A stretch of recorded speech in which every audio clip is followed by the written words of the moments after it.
I am 2 weeks away from returning to my job as a teacher, and here's a bunch of things that I'm juggling.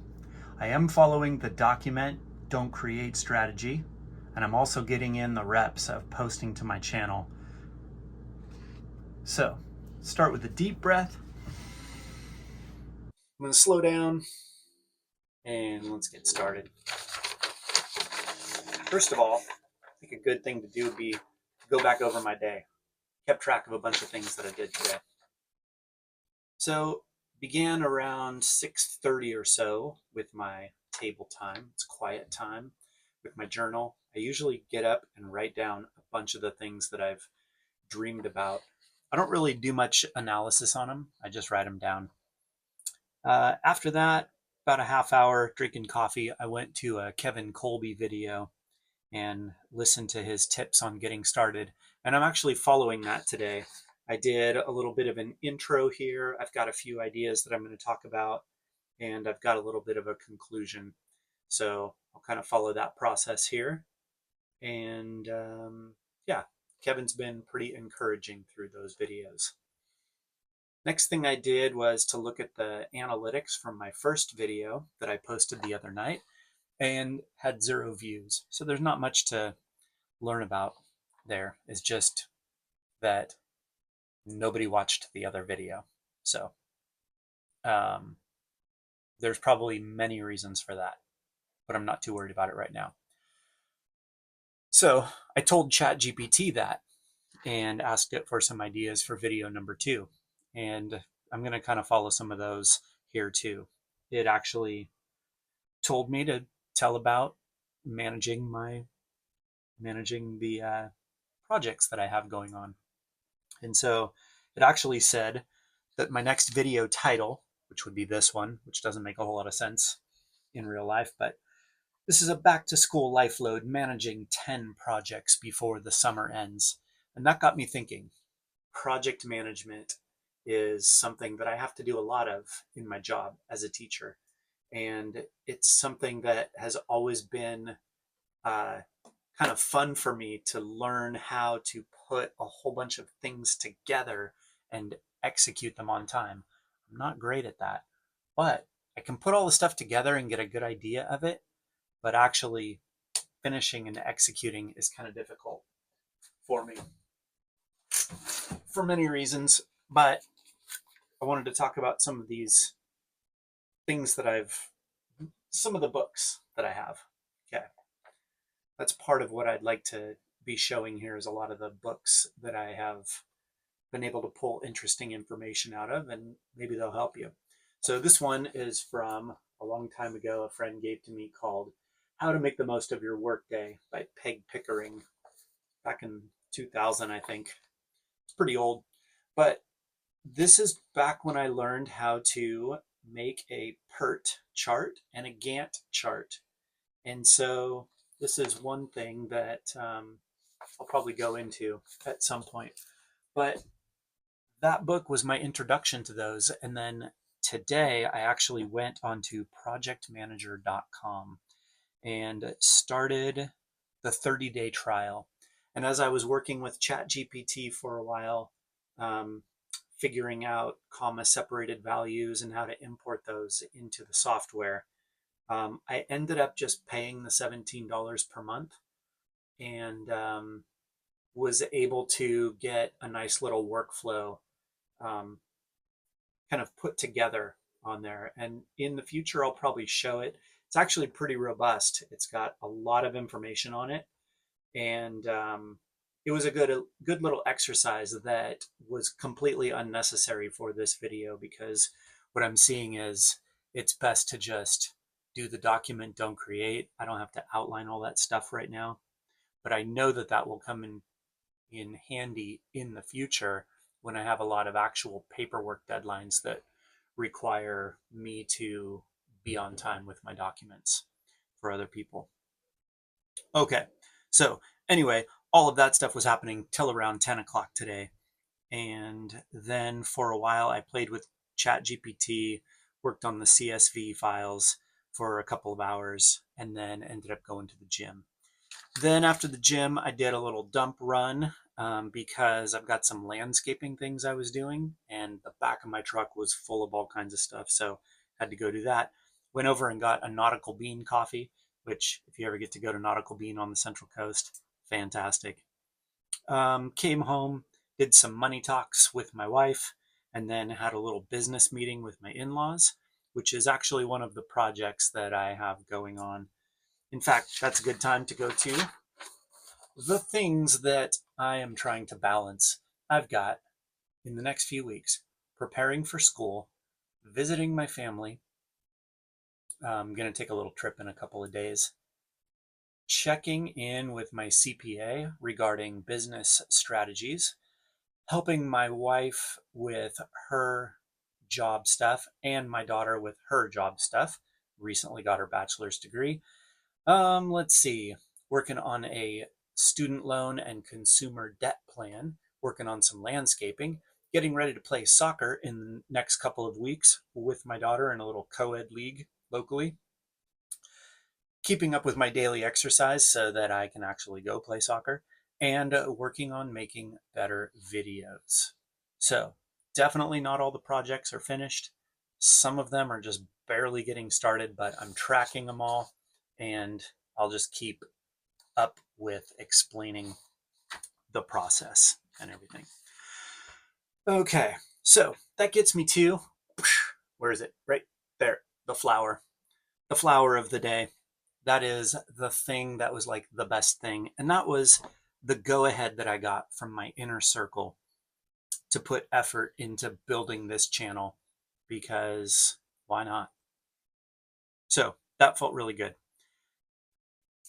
Going along with that, I found an interesting article that has to do with sustainability and AI. And so that actually became the leaf. It's a, well, I can talk about it a little bit too. So I have an iPad and I'm able to annotate articles on PDF using GoodNotes 6, I think is the version that I use. And I love that. Maybe I'll do some information about that too, but that's a really good tool with the iPad. Let's see. So I read through this article and got a few ideas, plugged them back into ChatGPT about AI and corporate sustainability.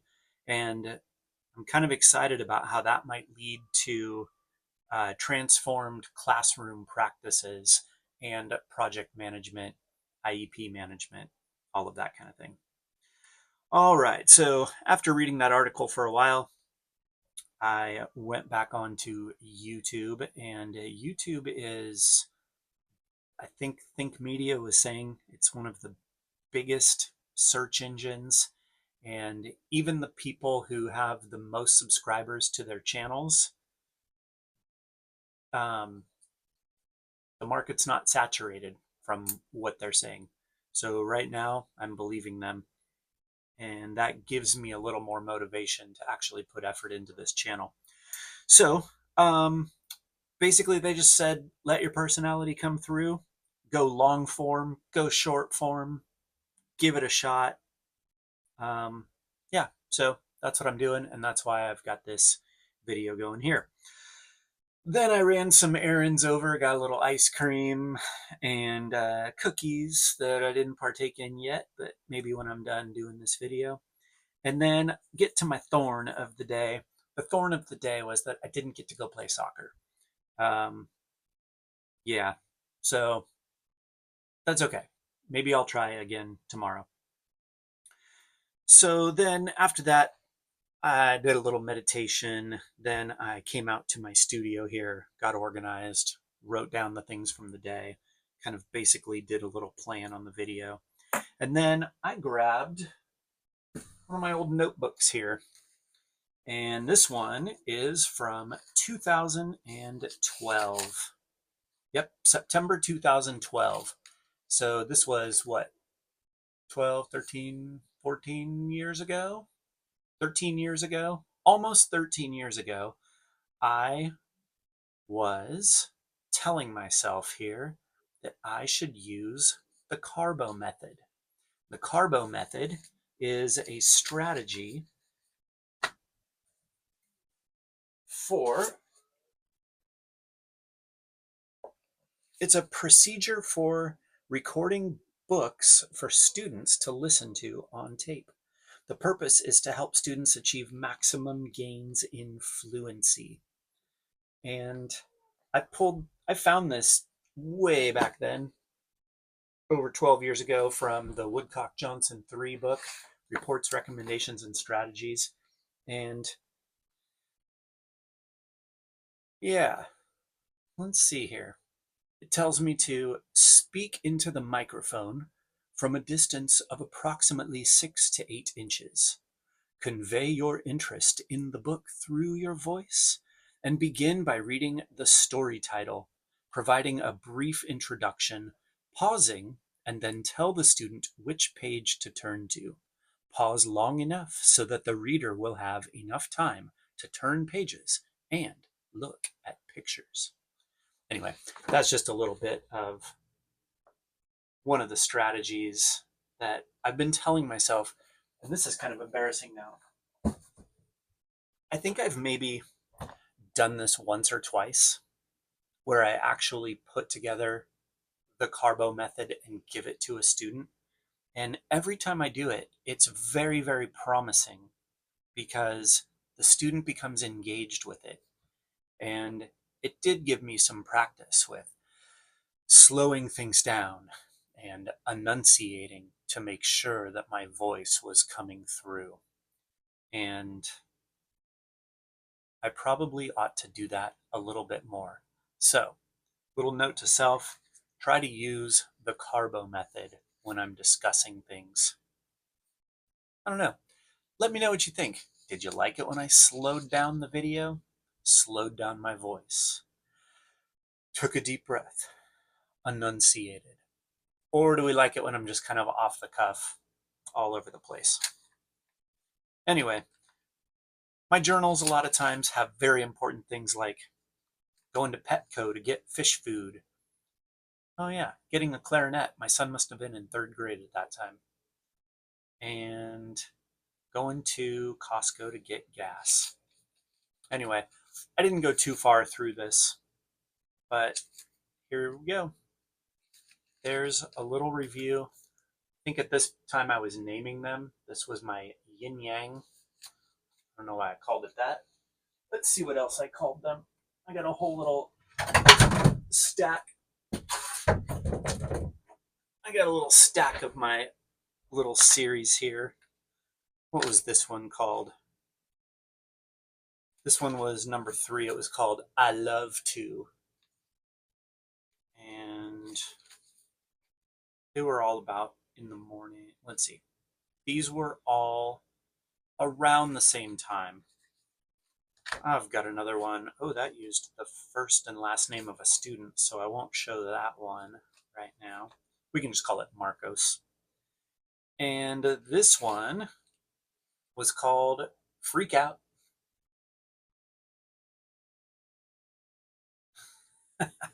All right. This was my first attempt. Not my first, but this was back in 2012, branding. When you see this, you know you are working with the most thoughtful, caring, and service-oriented problem solvers around. We won't stop until the job is done the way we plan it together. So you can see that I've been thinking about this planning and branding and all of that stuff for a really long time and just never gone and executed on it. That's why it's kind of embarrassing. Let's see what this one's called. This one was called number 8, Anjali. Shout out to Anjali. She was one of my para-educators back in the day. And it looks like the beginning of this one was outlining my closing procedures. Okay, let's see. We've got another one here. This one was number 1. It was called Stokefest. Stokefest number 1. And let's see. 19 years I've been married to my best friend. And here is how I will become wealthy. Number 1, get control of my money. And yet, here I am 12 years later, still working on stuff. So anyway, there's a little journal deep dive.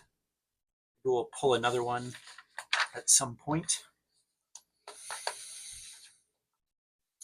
So let's take a look at the description template that ChatGPT gave me. So it says here, I'm just documenting the real process of handling life when you've got a lot of open tabs: career, money, family, creativity, and rest. I'm using project management to stay sane, and I'm building Slow Jesse Media along the way. It gives me a bunch of hashtags. So that's the goal behind the channel, is to start building the channel up, seeing where that leads, practicing my chops at developing good strategies, and we will see where it goes. Got my tools. Next steps, post my second video. And the last question is, what are you working on right now? And ChatGPT told me to ask you, or told me to say, I'm curious how others manage the chaos. And I actually am. I've had a lot of colleagues who look at the way that I operate, shout out Bash, and just go, okay, Grim, go for it. And yeah, I've got to do it my way though. So there you go. There's my second video. Clean this up. If you do see this, I would love to know how you manage all of the chaos. And I guess I'll talk to you later.